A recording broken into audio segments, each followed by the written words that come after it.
ଆମେ ଯେତେବେଳେ ଶୋଇପଡ଼ୁ ଆମକୁ ଲାଗେ ଯେମିତି ସବୁକିଛି ବନ୍ଦ ହୋଇଗଲା, ଠିକ୍ ନା? କିନ୍ତୁ ଭାବନ୍ତୁ ତ, ଯଦି ଆମ ନିଦ କେବଳ ଶରୀରକୁ ବିଶ୍ରାମ ଦେବା ପାଇଁ ନୁହେଁ, ବରଂ ଏହା ଆମ ମନର, ଆମ ଚେତନାର ଏକ ପ୍ରତିଫଳନ ହୋଇଥାଏ, ତେବେ ଆସନ୍ତୁ ଆଜି ଆମେ ନିଦର ଏହି ରହସ୍ୟମୟ ଦୁନିଆକୁ ଏକ୍ସପ୍ଲୋର କରିବା। ଟିକେ ଭାବନ୍ତୁ ତ, ଆମେ ସମସ୍ତେ ଆମ ଜୀବନର ପାଖାପାଖି 1/3 ସମୟ ଶୋଇକି କଟେଇ ଦେଉ। ହଁ, ପୁରା 1/3, ମାନେ 90 ବର୍ଷର ଜୀବନରେ ପାଖାପାଖି 30 ବର୍ଷ କେବଳ ଶୋଇବାରେ। ଏତେ ବଡ଼ ଗୋଟେ ସମୟ, ଆଉ ଆମେ ଏହା ବିଷୟରେ କେତେ କମ୍ ଜାଣିଛେ, ନୁହେଁ କି?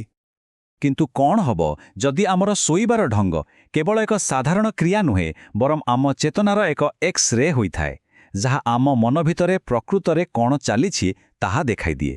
ତେବେ ଏହାର ଉତ୍ତର ଜାଣନ୍ତି, ହଜାର ହଜାର ବର୍ଷ ପୂର୍ବରୁ ଲେଖାଯାଇଥିବା ଏକ ପ୍ରାଚୀନ ଗ୍ରନ୍ଥରେ ଲୁଚି ରହିଛି, ଯାହା ଆମ ମନର ଗଭୀରତମ ରହସ୍ୟକୁ ଖୋଲିପାରେ।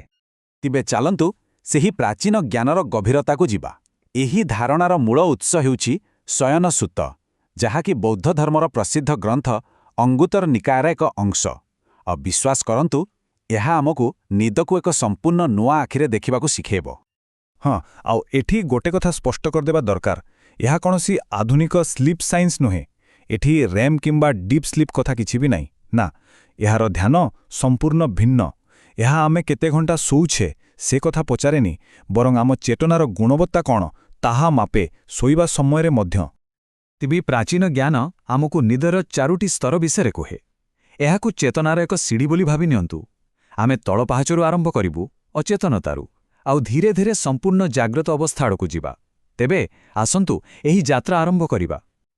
ଆମର ଯାତ୍ରା ଆରମ୍ଭ ହେବ ସିଡ଼ିର ସବୁଠାରୁ ତଳ ପାହାଚରୁ। ଏହା ହେଉଛି ଅଚେତନ ନିଦର ଦୁନିଆ, ଆଉ ଦୁର୍ଭାଗ୍ୟବଶତଃ ଆମ ଭିତରୁ ଅନେକେ ନିଜର ଅଧିକାଂଶ ରାତି ଏହି ସ୍ତରରେ ହିଁ କଟାନ୍ତି। ସବୁଠାରୁ ତଳ ସ୍ତରର ନାଁ ହେଉଛି ପ୍ରେତ ଶୟନ, ଯାହାର ଅର୍ଥ ହେଉଛି ଭୂତର ନିଦ। ଦେଖନ୍ତୁ, ପ୍ରେତ ଶବ୍ଦର ଅର୍ଥ ହେଉଛି ଏକ ଅତୃପ୍ତ ଆତ୍ମା, ଯିଏ ସବୁବେଳେ କିଛି ନା କିଛି ଖୋଜୁଥାଏ, ଯାହାର ତୃଷା କେବେ ମେଣ୍ଟେନି। ଆଉ ଏହା ଠିକ୍ ସେହି ମନର ପ୍ରତୀକ, ଯାହା ଏତେ ଅଶାନ୍ତ ଯେ ତାକୁ ନିଦରେ ବି ଶାନ୍ତି ମିଳେନା। ଆଚ୍ଛା, ତେବେ ଏହାର ଲକ୍ଷଣଗୁଡ଼ିକ କ'ଣ? ମୋତେ ଲାଗୁଛି ଏହା ଆମ ସମସ୍ତଙ୍କ ପାଇଁ ବେଶ୍ ପରିଚିତ। ରାତିସାରା କଳ ଲେଉଟାଇବା, ଭୟଙ୍କର ସ୍ୱପ୍ନ ଦେଖିବା, ଆଉ ସକାଳୁ ଉଠିଲା ବେଳକୁ ଫ୍ରେଶ୍ ଲାଗିବା ବଦଳରେ ଓଲଟା ଆହୁରି କ୍ଳାନ୍ତ ଅନୁଭବ କରିବା। କେବେ ଏମିତି ଅନୁଭବ ହୋଇଛି? ନିଶ୍ଚିତ ଭାବରେ ଆମେ ସମସ୍ତେ କେବେ ନା କେବେ ଏହି ଅନୁଭବ ଦେଇ ବ୍ୟତି କରିଛେ। ଆଉ ଏଠାରେ ସବୁଠାରୁ ଗୁରୁତ୍ୱପୂର୍ଣ୍ଣ କଥାଟି ହେଉଛି, ଏହା କେବଳ ଗୋଟିଏ ଖରାପ ରାତିର ନିଦ ନୁହେଁ। ଏହା ଏକ ସଂକେତ, ଏକ ସ୍ପଷ୍ଟ ସଂକେତ ଯେ ଆମ ଦିନବେଳାର ଚିନ୍ତା, ଭୟ ଆଉ ଅଧୁରା ଇଚ୍ଛାଗୁଡ଼ିକ ଆମ ଅବଚେତନ ମନ ଉପରେ ଏତେ ହାବି ହୋଇଯାଇଛନ୍ତି ଯେ ସେମାନେ ତାକୁ ଶାନ୍ତିରେ ଟିକେ ଶୋଇନକୁ ବି ଦେଉନାହାନ୍ତି। ଠିକ୍ ଅଛି, ତେବେ ପ୍ରେତ ଶୟନରୁ ଉପରକୁ ଉଠି ଆସିବା ସିଢ଼ିର ଦ୍ୱିତୀୟ ପାହାଚକୁ କାମଭୋଗୀ ଶୟନ। ଏହା ହେଉଛି, ଆମେ କହିପାରିବା, ଆମ ସମୟର ସବୁଠୁ ସାଧାରଣ ନିଦ।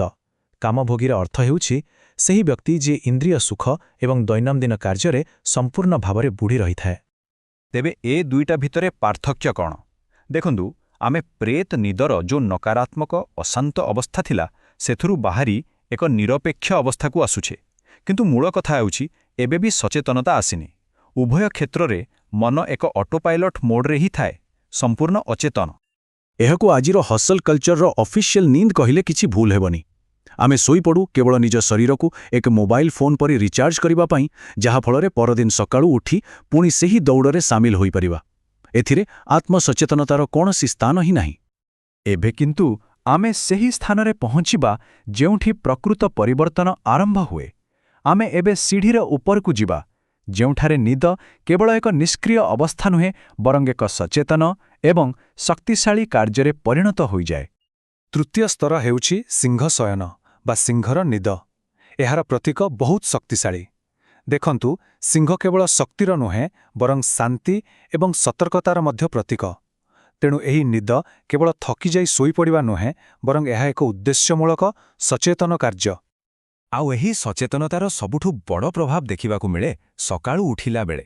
କାମଭୋଗୀ ନିଦରୁ ଉଠିଲେ ମନ ଦ୍ୱନ୍ଦ୍ୱରେ ଥାଏ, ଆଲାର୍ମ ସ୍ନୁଜ୍ କରିବାକୁ ଇଚ୍ଛା ହୁଏ। କିନ୍ତୁ ସିଂହାଶୟନରୁ ଉଠିବା ମାନେ ଆଖି ଖୋଲିବା ମାତ୍ରେ ମନ ସମ୍ପୂର୍ଣ୍ଣ ସତର୍କ ଏବଂ ସ୍ପଷ୍ଟ। ଆଉ ଏବେ ଆସନ୍ତୁ ସିଡ଼ିର ସର୍ବୋଚ୍ଚ ଶିଖରକୁ। ଏହା ହେଉଛି ତଥାଗତ ଶୟନ। ଏହା ବୁଦ୍ଧଙ୍କର ନିଦ। ଏହା ଏକ ଏପରି ଅବସ୍ଥା ଯାହା ଆମ ନିଦର ସାଧାରଣ ଧାରଣାକୁ ସମ୍ପୂର୍ଣ୍ଣ ଭାବେ ଅତିକ୍ରମ କରିଯାଏ। ଏହି ଅବସ୍ଥାକୁ ବୁଝିବା ପାଇଁ ଏହି ଧାରଣାଟି ଚମତ୍କାର, ଏକ ମନ ଯାହା ବିଶ୍ରାମରେ ଅଛି କିନ୍ତୁ ସମ୍ପୂର୍ଣ୍ଣ ଜାଗୃତ। ଏହା ଶୁଣିବାକୁ ଏକ ବିରୋଧାଭାସ ପରି ଲାଗିପାରେ, କିନ୍ତୁ ଏହା ହିଁ ଚେତନାର ସର୍ବୋଚ୍ଚ ସ୍ତର, ଯେଉଁଠି ମନ ସମ୍ପୂର୍ଣ୍ଣ ଶାନ୍ତ, ସ୍ଥିର ଏବଂ ସଚେତନ। ତେବେ ଏହା କିପରି ସମ୍ଭବ? ଟିକେ ଭାବନ୍ତୁ, ଆମ ମନ ଦିନସାରାର ଚିନ୍ତା ଏବଂ ଭାବନାରେ କ୍ଳାନ୍ତ ହୋଇ ଅଚେତ ହୋଇଯାଏ। କିନ୍ତୁ ଯେଉଁ ମନ ସବୁବେଳେ ଶାନ୍ତ, ଯେଉଁଠି କୌଣସି ଅଶାନ୍ତି ହିଁ ନାହିଁ, ତାକୁ ଅଚେତ ହେବାର ଆବଶ୍ୟକତା କାହିଁକି ପଡ଼ିବ? ତାହା କେବଳ ବିଶ୍ରାମ କରେ, ସମ୍ପୂର୍ଣ୍ଣ ସଚେତ ରହି। ତେବେ ଏହି ଚାରୋଟି ଅବସ୍ଥାକୁ ଯଦି ଆମେ ଏକାଠି ଦେଖିବା, ତେବେ ଆମକୁ କ'ଣ ମିଳିବ? ଆମକୁ ଆମ ନିଦ ଏବଂ ଜୀବନର ବା ସିଧାସଳଖ କହିଲେ ଆମ ଚେତନାର ଏକ ସମ୍ପୂର୍ଣ୍ଣ ମାନଚିତ୍ର ମିଳିଯିବ। ତେବେ ଆସନ୍ତୁ ଏହି ଯାତ୍ରାକୁ ପୁଣି ଥରେ ଦେଖିବା। ଆମେ ଆରମ୍ଭ କରିଥିଲେ ପ୍ରେତର ଅଶାନ୍ତ ଅଚେତନ ନିଦରୁ ଆଉ ପହଞ୍ଚିଥିଲେ କାମଭୋଗୀର ନିରପେକ୍ଷ ଅଟୋପାଇଲଟ ନିଦ ପାଖରେ। ତାପରେ ଆସିଲା ସିଂହର ସଚେତନ ଏବଂ ସତର୍କ ବିଶ୍ରାମ ଏବଂ ଶେଷରେ ସର୍ବୋଚ୍ଚ ସ୍ତରରେ ତଥାଗତର ସମ୍ପୂର୍ଣ୍ଣ ଜାଗ୍ରତ ଶାନ୍ତି। ଏହି ମାନଚିତ୍ରରେ ଆମେ ନିଜକୁ କେଉଁଠି ପାଉଛେ? ତେଣୁ ଶେଷରେ ମୂଳ କଥା ହେଉଛି ଏହା ହିଁ, ଆମର ଶୋଇବାର ଢଙ୍ଗ ଆମ ମନର ଏକ ସ୍ପଷ୍ଟ ଦର୍ପଣ।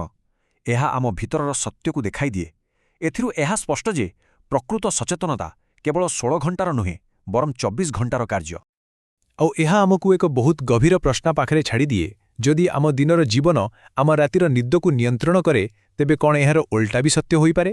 କ'ଣ ଆମେ ସଚେତନ ଭାବରେ ଆମ ଶୋଇବାର ଢଙ୍ଗକୁ ବଦଳାଇ ଆମ ଜାଗ୍ରତ ଜୀବନକୁ ମଧ୍ୟ ବଦଳାଇ ପାରିବା?